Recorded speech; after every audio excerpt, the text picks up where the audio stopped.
cover songs, like if you're gonna pick up the bass, like what are you gonna play? Like what's your favorite song to play on the bass? When I'm just like noodling around? Yeah. It used to be 100 Proof by 88 Fingers Louie was like the go-to. Fantastic choice. A Journey to the End of the East Bay. Amazing. Is that how? Yeah. The whole Journey name? to the End, I've yeah. always only ever called it Journey to the End. It's a Rancid song. Yeah, by the Rancid. Same bass. No, it's not a same bass player. Sorry. My bad. Horrible. Horrible. And then I used to always play a lot of Less Than Jake. Nice. But yeah, now I like barely practice. Yeah. So like, if I'm picking up my bass, it's like, what songs do I need to know in the next 2 days? Mm-hmm. Yep. I would say my favorite song to play on the guitar is Bark at the Moon by Ozzy Osbourne. At least a little bit of it probably happens every time I pick up the guitar, I would say.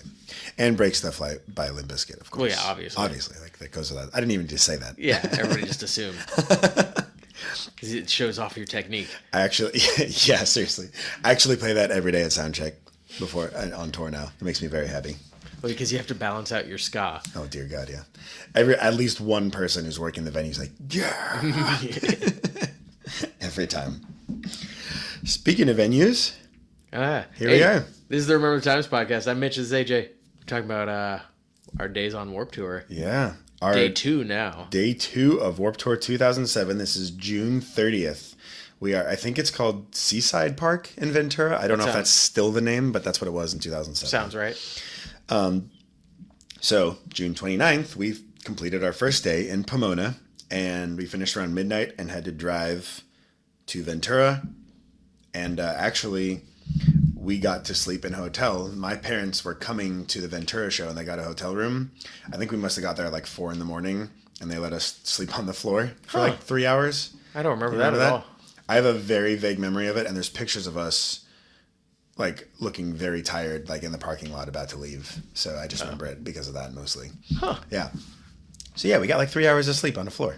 I seem to remember those nights almost being worse, whereas like you almost got a good night's sleep. Yeah. You weren't like haggard in the van, so you wanted to stay asleep longer. Yeah. Like if the sleeping arrangement sucks, then it's like, all right, whatever, I'm up. It's also, I mean, this is only day 2, but I remember like a lot of times like, be like, all right, we can get to have a hotel, or we're staying at a friend's house. Be like, I'm just too tired to get up. Like, can I just stay here? Yeah. Like, don't make me move. If we're going to a place, that means we have to socialize, which means we have to be up longer. Yeah, it's like I can't even do this right now. Yeah, but so we got about 3 hours of sleep. We had to get to the venue by 8. A lot of times there's a long line. You have to, because we're lowest on the totem pole. All the tour buses and all of the all the crew, like all the stagehands had to go in first. Then, what's after tour bus? Were those a thing then? I don't know. There was something else before us. We were very much last. Yeah. Yeah. And so sometimes we'd have even less time than 2 hours to set up before we would play. But this was another venue that was like a returning venue. So Fathom had already staked out a spot for us. It wasn't a good spot. It was like behind a gate, and it was pretty far from the line. I don't know if you remember this. Yeah. I remember there were a few different venues where it was like, hello, yeah, over here.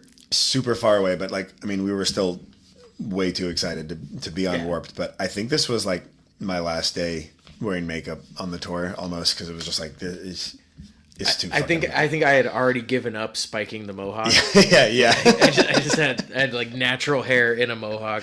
Mitch quickly earned the name Grumpy Hawk Mitch because I was always grumpy. And your mohawk was down. Yeah, that was just like fucking poofy around. Yeah.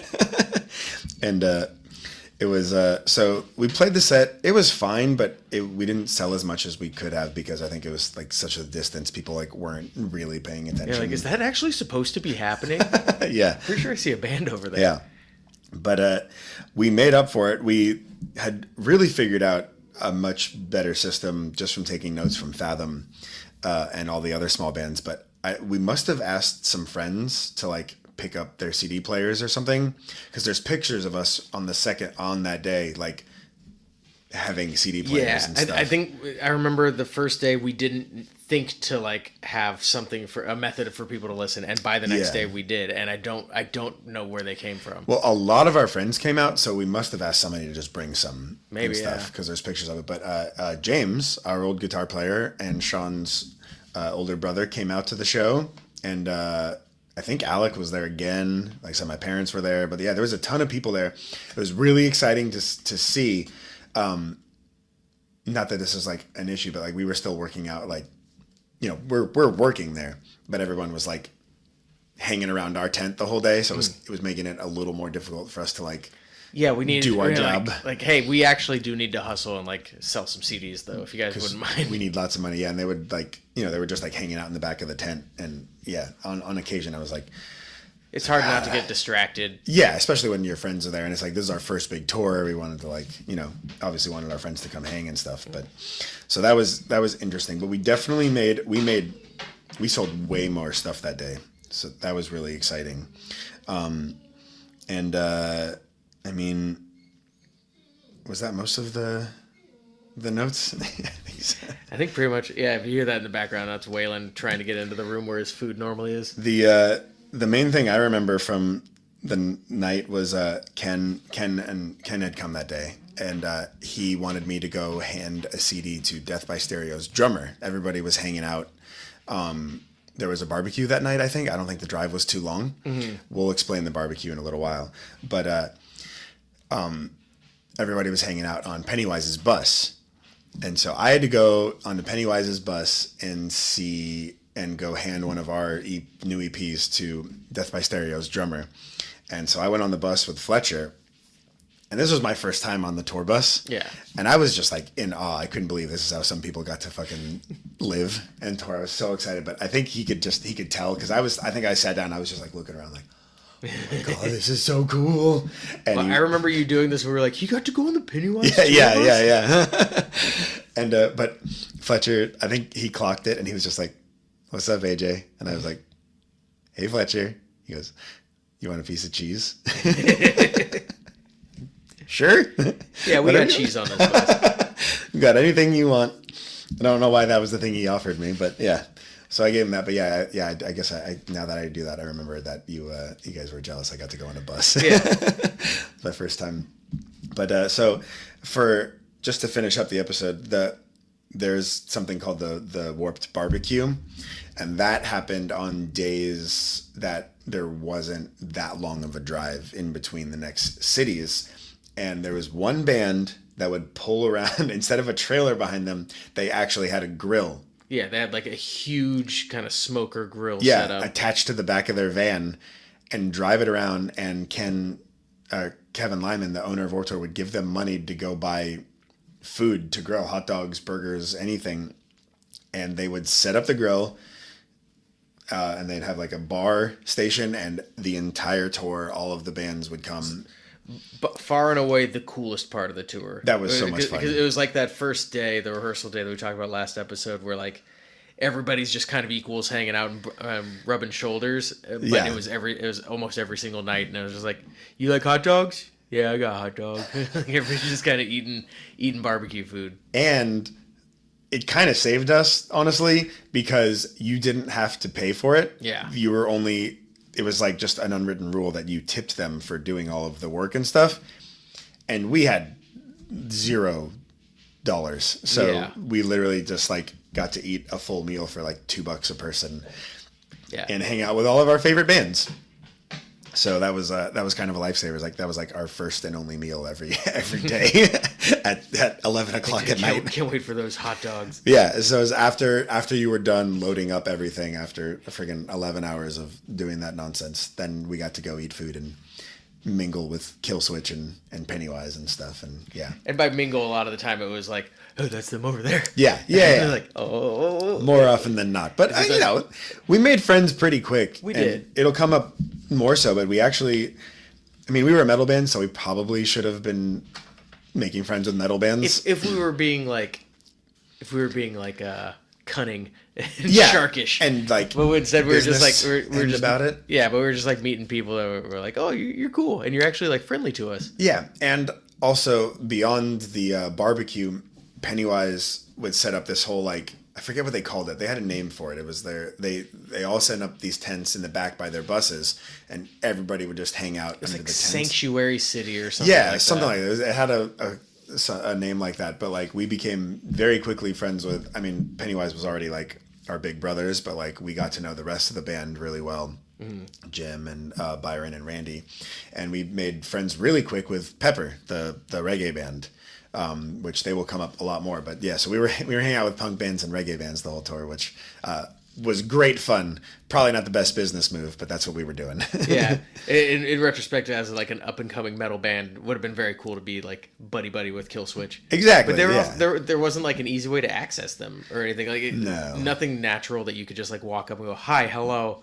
Exactly. I am. Perhaps you've seen us play early in the morning. I don't love you, I swear. Yeah.